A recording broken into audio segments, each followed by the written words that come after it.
Hey everybody, Jeremy from Survival Showcase. Today I wanted to do a little episode on winter car survival kits. And the reason I wanted to do that is because we just had a major snowstorm and there's lots of people that slide off the roads and they're usually there for quite some time. So one of the first items that I would strongly suggest that people keep in their car, and this doesn't even have to be if you have a survival kit or not, if you don't want to have a kit, at least keep this in your car, is a full bottle of washer fluid. This is a Rain-X version. I love the Rain-X version because when it gets really crazy out, the stuff you squirt on the windshield and you'll still be able to see. It rains real hard. It basically acts as a second set of wipers for you. This is awesome. Keep it in your car. So when you're putting together one of these survival kits, you want to put it into some type of tub or a bag or whatever. In this case, I've chosen a bag. Obviously, it's right here. And this was a, kind of looks like a Maxpedition bag. It's not though. This one was made for Glock by somebody overseas. It's got the Glock logo right there, and everything else looks really similar to a Maxpedition pack, other than it doesn't have all the PALS webbing and stuff on it. It's very clean looking, which I like about this bag. It's pretty cool. So when we open up the bag,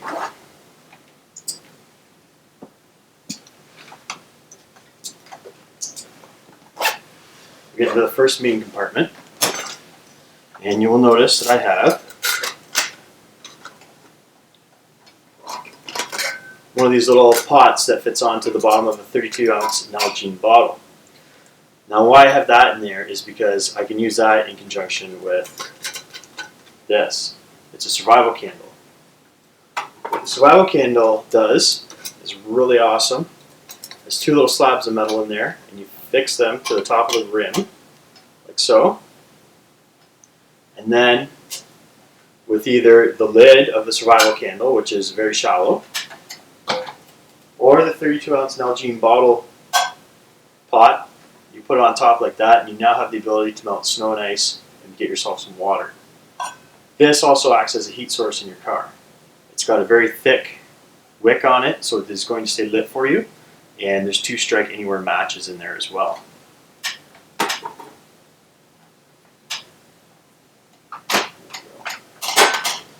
Next item is a set of very thick wool socks.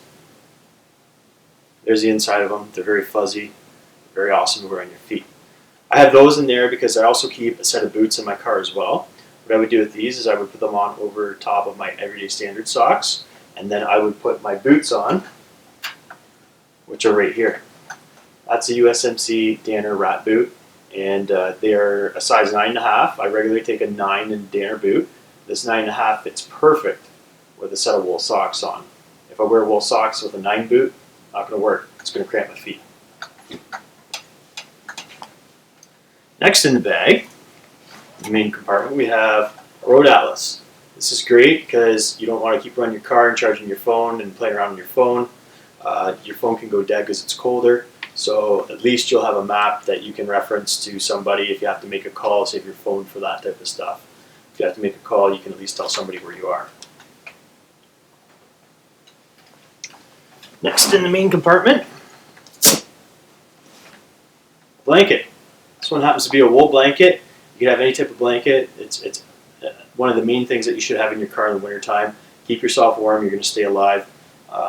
This blanket is excellent. You should have one in your car at all times. The other thing I keep in the main compartment has a little pouch in there. I keep a little pocket of food. This is beef jerky. It has lots of protein, lots of calories in there because your body's going to burn extra calories trying to keep itself warm. So that's an excellent source of food right there. Energy. This little knife, I don't really keep it in the bag. I do keep it elsewhere in my car just because my car has a nice little sunglasses holder where I actually keep my knife. It's right up above, so literally I can reach just up above my head right here, and a little door drops down, and there's where my knife is. I have this knife in there because it has a standard blade up front. It has a serrated blade here. Flip it over, right through here, you have a seatbelt cutter. And on the end here, we have a tip for breaking glass. So that's a great little, it's actually a Harley-Davidson police rescue knife is what it's called. So it has lots of serrations on the actual grips itself. right through here, front, top, and bottom. And then also it has some nice little traction right here, so you can keep your hand on there. It's not going to slip on you.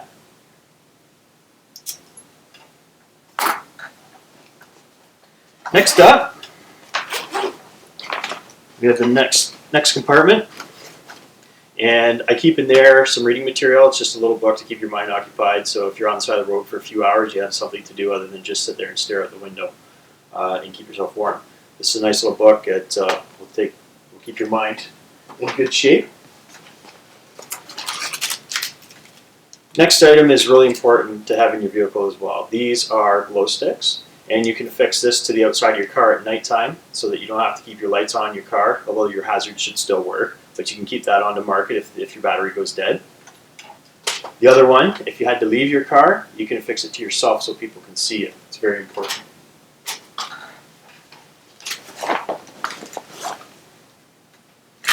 This is a tiny Nalgene bottle. It's actually a 14-ounce one.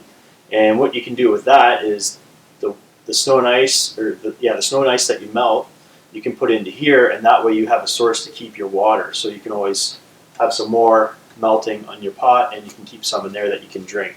That's cooler. Also, I do double this as a storage for food. It has a packet of chicken noodle soup and also has an energy bar that's high in calories as well.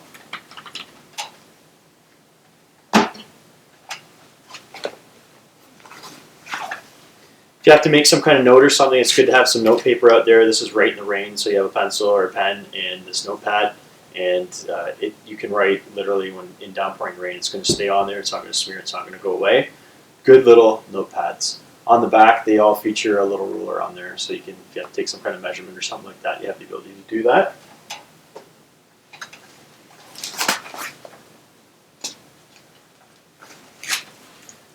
Also in that compartment, I keep a few tabs of water purification tablets, so you can purify your water so you're not drinking some kind of dirty water, dirty snow, or something like that. When you are trying to source your snow and ice, don't get it from maybe the side of the road. Go off a little bit. That's why you would keep that other little glow stick there, so you can go off and get some snow and come back, not too far away. Don't ever let the car leave your sight. But if you are on the side of a highway and that snow gets pushed off the side of the highway, it's going to have salt and stuff in there and just all sorts of runoff from dirty trucks and cars going up and down the highway. So it's important to get as clean of snow and ice as you can. Don't take it right from the side of the highway and then try and throw tabs in it or something to clean it up. It's not going to work too well for you. Also, if you had to leave your vehicle and you needed a source to start some kind of a fire in a shelter or something like that, this live fire is awesome stuff. This is a little package of it. Basically, you get it. It's got the wrapper on it right now, but I have a video of it. You can go there and watch how I use it. But just in the short, it has a little top that slides back. It's got some material in there. You rough it up. You throw a spark to it. It doesn't even have to be a lighter or a match. You throw a spark on it, lights, and it stays lit until you get your fire going. And you can slide the top back over, and you can reuse it again. Awesome stuff. Check it out.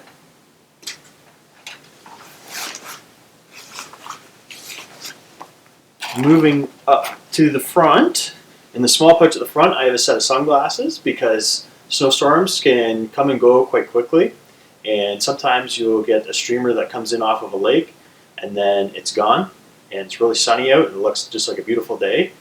So to protect your eyes from the sun on the snow, use a set of sunglasses. So I just keep these ones. They're kind of a marked up set that I have. They're not like awesome or anything, but they'll do the job. They'll keep your eyes protected.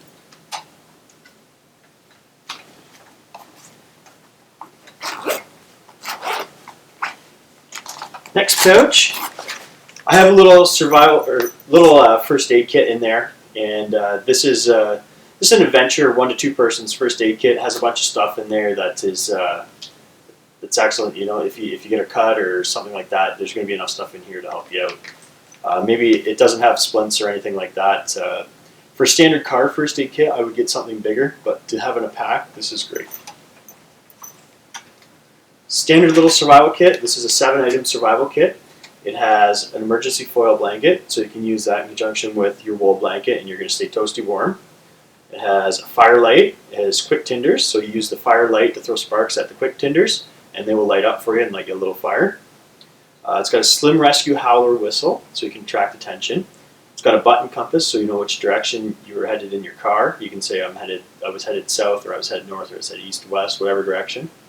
It's got a little roll of duct tape, so if you had to put a sign up in your car that you've gone somewhere or that you're in there and you've gone to sleep, you can put that up in the window. You use some duct tape.